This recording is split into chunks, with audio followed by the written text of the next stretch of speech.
everybody, it's Ian the Off Kilter Crafter. I hope you're having a great day today. Today, I'm looking over at my calendar. It's the first day of February, and February is Great American Pie Month, which sounds great to me. I will gladly take all the pies and eat all the pies during February. And looking at the holiday for today, it is Polar Bear Plunge Day, so go out there and jump in the cold water. Yay! Since it's February 1st, it's now time to reveal the Art Sherpa ATC swap group theme, if I can add enough syllables and words in there. Anyways, basically, if you don't know what's going on and haven't been around my channel for a while, I'm on the design team for the Art Sherpa ATC swap group. If you want to find out more information about that, go down into the description. There'll be links and information out the wazoo, so make sure to go check that out. And also go check out my fellow design team members as they've come up with some really great creations for this month. This month's theme is the Old Masters. Was a little worried about this one because I don't paint. Well, I do, but not very well. And so I was worried about creating an Old Masters works in an ATC size. What is an ATC, you might ask? Well, it's a miniature piece of artwork. It's 2.5 inches by 3.5 inches big, so about the size of a playing card. Then you're able to swap it with friends or people around the world and get miniature pieces of artwork that you can collect. The Art Sherpa also gave me a hint that maybe I could do something with Nikola Tesla. And that was a great idea for me, so I did! I created this ATC of a Tesla coil, since he is one of our old science masters, right?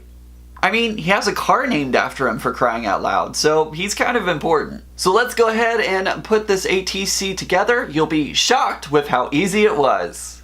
Alright, to start with the Old Masters, I am going to start off with some Bristol cardstock from Strathmore. These are artist trading cards already cut up to the correct size, ready to go, so 2.5 by 3.5. I may have already said that already, but they're already cut and ready to go, and this is great paper to blend with, at least whenever I'm using my distress oxides. I love blending on the Strathmore paper, Bristol Strathmore paper, because it blends so nicely. And today I'm going to be using these colors as my background.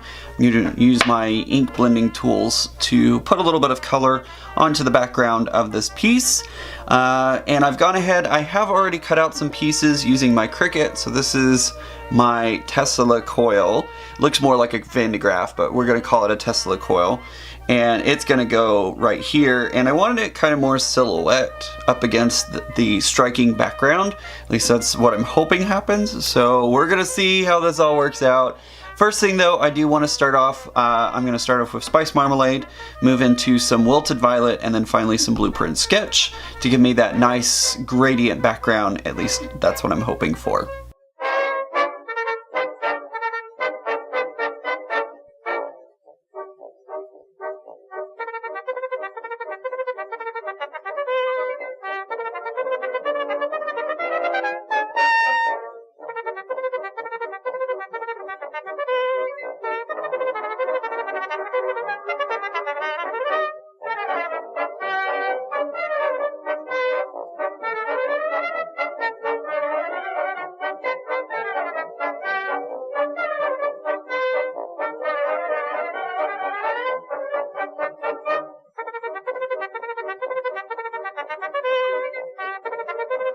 This is why I love the Distress Oxides. They blend so well together, and even if you accidentally get a little further down than what you want, you can always take that previous color and work your way back. It works so nicely, and that's why the Distress Oxides are becoming my favorite thing to blend with. Even when you're blending really hard colors together, like purple and orange typically wouldn't blend. You wouldn't be able to do that really in the oxides. You could kind of make it work, or in the inks, you could kind of make it work, but these two colors are really close on the complementary side of things on the color wheel, so it's really hard to blend them together. And even though this is turning into a brown, it's actually a really pretty brown. I love how I'm able to blend these together. Alright, let me get this all cleaned up and we'll move on. To give it a little more texture, I'm going to go ahead and spray it with my sprayer. I'm just going to take a little bit of water and kind of splash it onto the surface a little bit. That's going to pull up a little bit of the color, and it turns it more of like a chalky is what happens with the oxides. It kind of pulls up the color, and it also turns it a little chalky.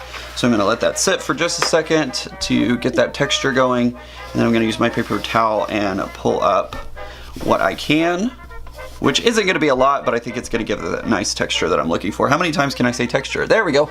Perfect. That's exactly what I was looking for, and we'll continue on. All right, my next step is I am kind of going to get an idea of where this goes, because I'm going to take, this is the Dylusions paint pen in Lemon Zest. Haven't really played with these pens as much as I should have. We are all craft hoarders and end up keeping tools like buried away for a while and then go, oh yeah, I should probably use that. I've had these paint pens for I don't even want to think about how long I've had them, and I have never used them. So it's time to break them out and get them used. The first thing that you have to do when you use these paint pens is you have to let the ink, you push the tip down. I can't show you because the paint needs to come down into the tip. But anyways, basically you push the tip in and let the paint start to drip into the barrel there, and then once that happens, then you can start using it. And some people complain that these pens don't last very long. That's because they're forgetting to refill that little chamber. It seals once it closes, and so that paint isn't able to come down anymore. So you have to do this every once in a while to continue to let that paint flow into the tip. Alright, I've gotten my ink, or actually it's paint, into the tip. And now what I'm going to do is just find the center of where this Van de Graaff machine, or excuse me, the Tesla coil. I keep confusing the two. That's not what I want to do. That's the center point for which I want all the lightning to come out from. So basically what I'm going to do now is just create some like lightning-like lines coming out of the Tesla coil, going in all directions.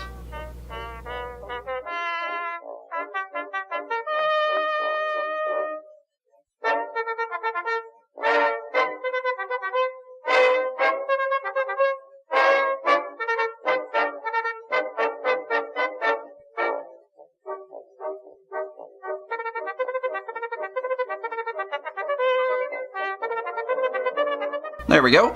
Now you have to remember, whenever you're working with distressed oxides, distressed inks, they do water reactivate, and since there is moisture in the paint pen, it did react with the ink or the paint, so it doesn't look as bright as when you first put it on. But I actually think I'm okay with that because I think it will work nicely for, yeah. See, that looks really cool. I like that. So that's good to go.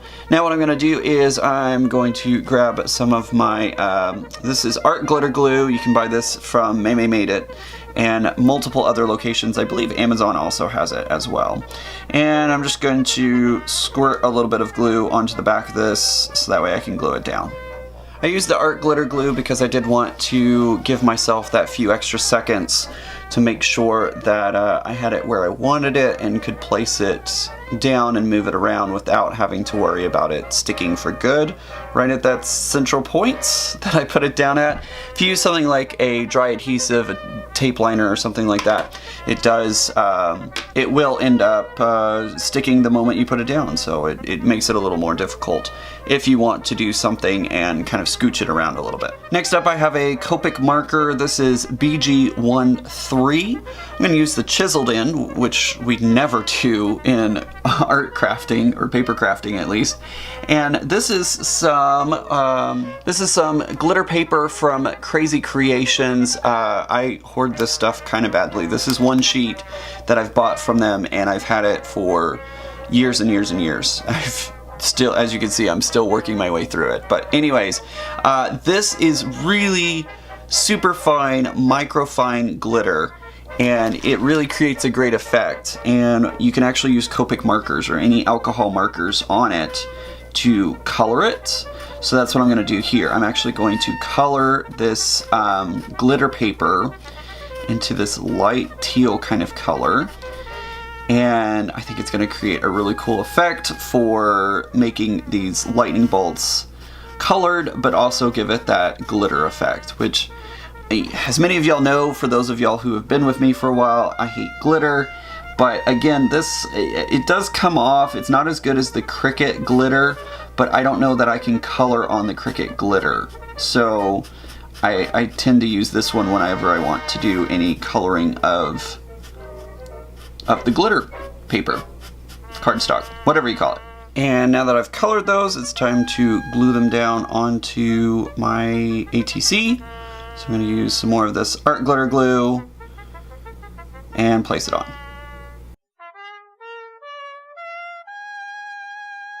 There we go, almost done. Last thing that I need to do now is cut off the edges of these lightning bolts, as I don't want them to hang over. So I'm just going to quickly snip those off. All right, there we go. So that is the finished ATC for this month. So I hope you like how this ATC came together, and if you would like the chance to get this ATC in the swap, make sure to check out in the description below. I talk about how you become a member of the ATC swap group. You go ahead and prepay, and you don't have to include that loose stamp in your envelope. So make sure to go check that out. You also have the chance to get one of the design team members' ATCs as well. So lots of information down in the description below if you want to join in the fun. It's a lot of fun, and I always have a blast putting these together. Guys, don't forget, if you're new to my channel, hit that subscribe button down below and make sure to click that bell icon. It gives you notifications every time I go live or post a new video. I also have my social media links down in the description below. Make sure to go get social with me and interact. I hope everybody has a great day, and remember guys, normal is just a setting on the dryer. Bye!